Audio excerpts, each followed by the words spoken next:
Ya, Assalamualaikum warahmatullahi wabarakatuh. Pada kesempatan kali ini, saya akan menjelaskan mengenai proyek 1, yaitu keahlian teknologi sehari-hari. Sebelumnya, perkenalkan nama saya Intan Ika Srimawardani dengan nomor NIM 7211 419193 dari Rombel Akuntansi B 2019. Menginjak pada materi yang pertama, sistem operasi. Sistem operasi dapat dianggap sebagai program komputer yang menjalankan program lain di komputer kita. Program ini menjalankan peralatan seperti hardware dan mouse. Program ini memiliki utilitas yaitu program kecil mampu menduplikasi file, menginstal piranti lunak aplikasi baru, mengatur tampilan desktop komputer, dan lain-lain. Kemudian Microsoft Windows di sini adalah sistem operasi yang paling populer untuk Microsoft mikrokomputer. Beberapa orang tidak menyukai Windows, tetapi semua orang mengakui luasnya penggunaan sistem operasi ini dalam aplikasi bisnis. Pembaharuan. Seiring dengan tersedianya program-program aplikasi baru dan dirancang jenis piranti keras baru, sistem operasi harus diperbarui atau diupdate agar semua sumber daya baru dapat dimanfaatkan. Pembaharuan. Bagaimana cara mendapatkan pembaharuan dan apakah biayanya besar? Pembaharuan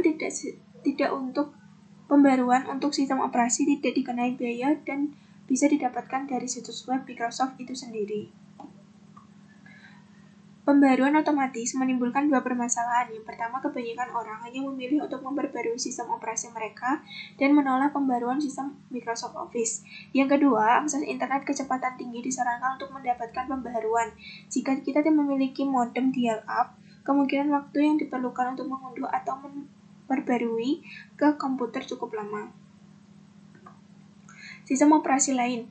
Microsoft bukanlah satu-satunya vendor yang menawarkan sistem operasi untuk mikrokomputer. Apple Komputer membuat Mac OS selain itu, komputer mikro standar dari Lenovo, Dell, Gateway, dan lain-lain untuk digunakan dalam sistem operasi Unix. Sedangkan Unix di sini adalah sebuah sistem operasi open resource, yang artinya sistem tersebut bebas untuk diduplikasi, digunakan, dan diperbaiki oleh siapa saja. Piranti lunak aplikasi. Kebanyakan manajer dan profesional menggunakan kelompok produk Microsoft Office untuk menyelesaikan tugas mereka, karena komunikasi merupakan tugas penting di semua organisasi.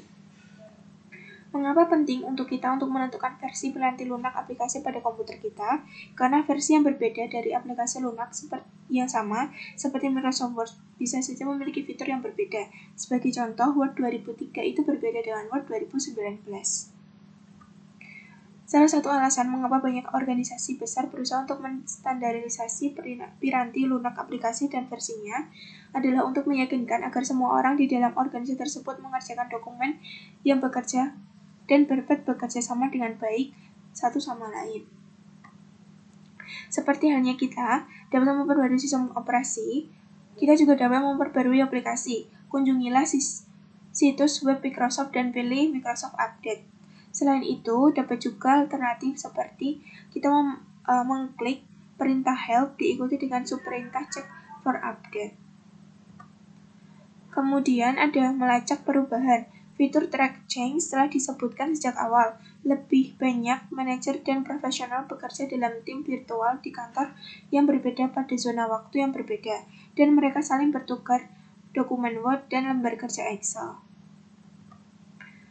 Perlindungan kata sandi. Para manajer seringkali menyatakan sebuah lembar kerja atau dokumen pada sebuah email karena sering ditarget oleh hacker. Manajer mungkin perlu menambahkan proteksi kata sandi pada lembar kerja Excel, Word, atau presentasi PowerPoint.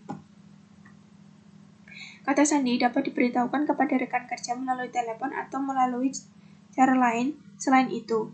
Dengan cara ini, kemungkinan Word tersebut salah sasaran atau dicuri hacker sangat sulit bagi orang tersebut untuk melihat lembar kerja tersebut. Virus dan spyware. Virus dan spyware merupakan masalah yang serius. Spyware tidak bersifat berbahaya karena tidak dikirimkan ke komputer untuk menghentikan kerjanya atau mencuri informasi sensitif. Sebaliknya, virus dibuat untuk menghancurkan atau mencuri informasi pada komputer dan menyebabkan komputer kita tidak berguna. Mengapa banyak virus ditunjukkan kepada Microsoft? Karena sejumlah besar komputer menggunakan sistem operasi piranti lunak aplikasinya. Hampir setiap komputer yang mengakses internet memiliki sejumlah spyware. Terlalu banyak aplikasi spyware pada komputer dapat memperlambat kinerjanya. Ancaman dan hoax. Organisasi yang ternama berusaha untuk menjaga agar virus tidak tersebar dari situs web mereka. Kita tidak akan menerima dari suatu organisasi ternama yang berisikan link untuk memperbarui sistem operasi kita. Seperti itu adalah hoax. Selain itu, organisasi yang legal tidak akan mengirimkan link yang menanyakan informasi akun atau kata sandi kita. Jangan pernah mengirimkan informasi yang sensitif seperti kata sandi, nomor rekening, atau nomor kartu kredit, dan lain nomor sebagainya. Kunjungilah situs web tersebut secara langsung, karena situs web jauh lebih aman. Proteksi. Tidak ada alasan untuk memandang antivirus dan anti-spyware pada komputer Anda dan tetap menjaganya agar selalu baru. Virus dan spyware di komputer Anda dapat dengan cepat menyebar melalui jaringan di tempat kerja atau sekolah. Komputer yang kita tidak terlindungi dapat menjadi sumber infeksi ratusan bahkan ribuan komputer yang lain.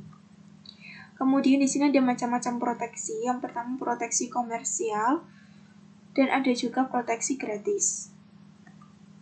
Email. Email amat mudah digunakan sehingga kebanyakan orang tidak terlalu memperhatikan betapa pentingnya aplikasi ini. Amat penting untuk komunikasi bisnis, hanya sedikit pengguna yang memanfaatkan semua fitur aplikasi mereka, sehingga mereka tidak menggunakan seluruh proteksi mereka. Implikasi di tempat kerja. Hampir setiap yang tidak pernah kita kirimkan mungkin tersimpan di suatu tempat, melewati banyak server dan perjalanannya dari pengirim ke penerima. Dan sebagian besar dari server ini dibuat cadangannya berulang kali sehingga menyimpan catatan komunikasi yang panjang. Etika email di tempat kerja. Kebanyakan orang dapat mengekspresikan diri mereka lebih baik dari percakapan langsung dibandingkan melalui komunikasi tertulis. Sebagai contoh, bercanda atau menggunakan ungkapan sarkastis adalah beberapa hal sulit dilakukan dalam percakapan langsung, karena pesan dapat bertahan dalam waktu yang lama dan dikirimkan kepada orang lain. Penting bagi kita untuk berkomunikasi dengan jelas dan sopan. Berhati-hatilah dalam menggunakan fitur email reply all. Kita dapat melihat nama pengirim dari kontak form dan nama penerima dari kontak to, tetapi kita tidak dapat mengetahui siapa yang akan menerima salinan tersembunyi. Oleh karena itu, kebanyakan aplikasi memungkinkan si pengirim untuk mengirimkan pesan ke alamat yang tidak ditampilkan baik di kotak to maupun from. Ketika Anda memilih reply, hanya si pengirim yang akan menerima pesan tersebut.